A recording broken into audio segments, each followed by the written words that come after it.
I am standing in the middle of the street in between two driveways, and if someone does come up to you, police say you should just get out. Behind me, two gray doors, that is where those inmates were wheeled out in trash cans. And if you have any questions, come on over to Facebook Live right now. We're talking about it. We're answering your questions. My little piece of derby fashion today.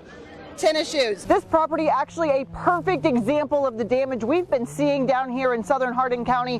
Behind me, this structure only has half of a roof. More than 200 teachers not at school today because they thought it was so important to be here. Only 1 block away from her home, a 12-year-old girl was walking her dog on this street. The good news, there are about a dozen street outreach groups who will be going out tonight, overnight, checking on people, bringing them blankets and hot soup, trying to make sure they stay alive. Hey, Pamela Barker. A letter from the person she least expected. Sorry about your car. Her car that was stolen on Sunday morning. So I walked out the front door and it was gone, and I'm thinking, where's my car?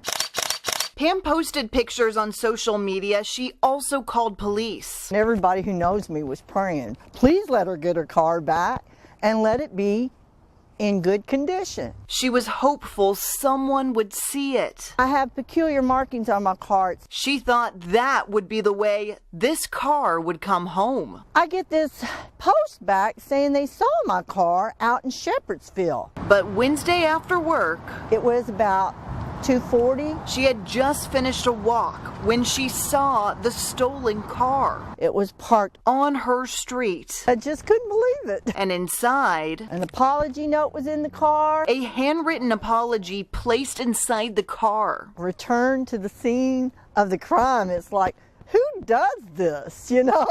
The apparent thief only got so far before regret rolled in. I'm really sorry because I understand how hard it is to not have a car. And empathy took over. So I brought it back. Trying to make this wrong right. I know this won't fix it, but oh well. Much love for you. And for this owner, apology accepted. He just needed to borrow a car, but he brought it back. So it's all good as far as I'm concerned. He made it right. We're just trying to move everything out that we can save, you know, because it's quite a mess when, be careful, it's slippery. Barbara Staley invited us in as she and others moved everything out. A bed, a dresser, a nightstand, and TV used to be in here. Yeah. She, like most of her neighbors, is prepping her home for what could be the worst flooding in Louisville since 1997. That's a time she remembers all too well. You have to come through the garage and then come in through the garage door. And then you need to leave your doors and your windows open so it doesn't crack your foundation, to let the water run through. And you might have a few fish floating through or whatever. You heard that right. Fish floating through her basement. And John Fleming, who lives one street over, says this weekend it's a possibility. I mean, it is what it is. He's expecting about 3 feet of water inside his garage by Monday and moving everything he can above ground before then. It'll be a mess when the river goes down. You have to clean it. We'll lose all these cabinets. But that's life. Dear Santa, I have been a really bad girl this year. These Hoosier helpers are hard at work. Santa Claus receives thousands of letters from children all over the world that come to this little town of Santa Claus, Indiana. Elves in disguise, reading and responding to requests from all over the globe. Australia, Spain, Germany. Some traditional. For Christmas, I want a bubblegum machine. Others a sign of the times. I would like almost everything. But most of all, I only want data, data, data. It's kind of like a crazy month for us to get all the letters responded to and kind of, we're done, but it's really fun as we're doing it.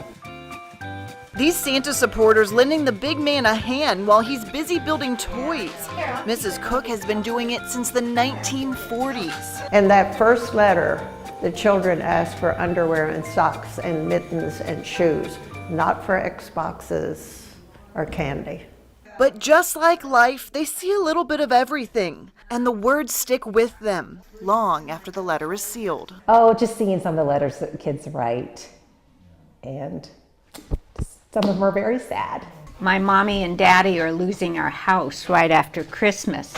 I know mommy and daddy could use all the help from you and the elves. By the end of the season, Santa's helpers have seen and sent some 20,000 notes. We know we bring joy, and we know that we help children believe in something they can't see, but believe in, and we think that's really important. The magic of the season starting in this tiny town. Shay McAlister, WHAS 11 News.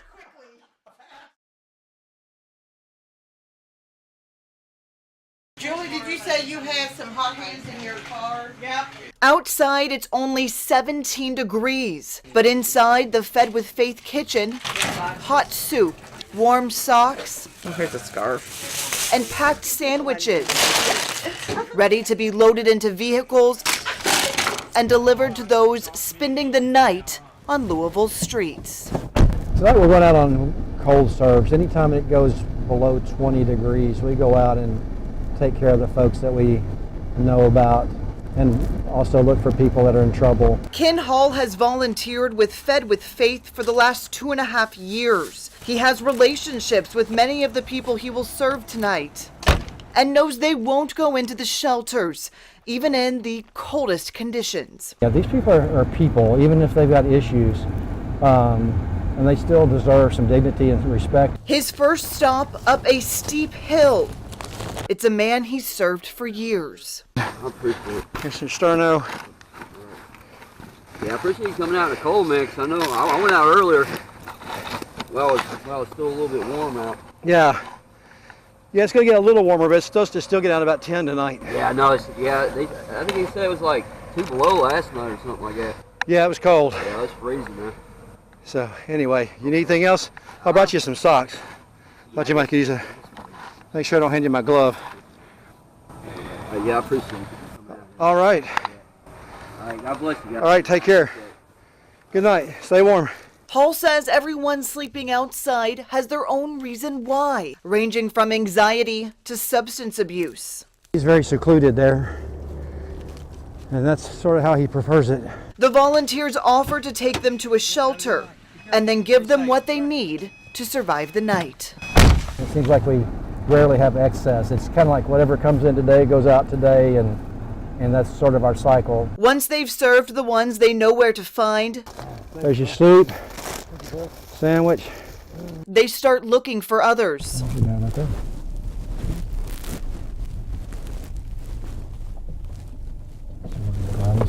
Checking bus stops and benches. You hungry? Are you hungry? The mission is to leave no one behind. When he's wrapping up his route, it's 14 degrees, and he has a moment that reminds him just how meaningful these missions are. She was cold, not nearly dressed for this weather. Those are the people that when you kind of leave them, you kind of think you've made a difference when you've been out tonight. Shay McAlister, You doing all right tonight? WHAS 11 News. All right, take care, man.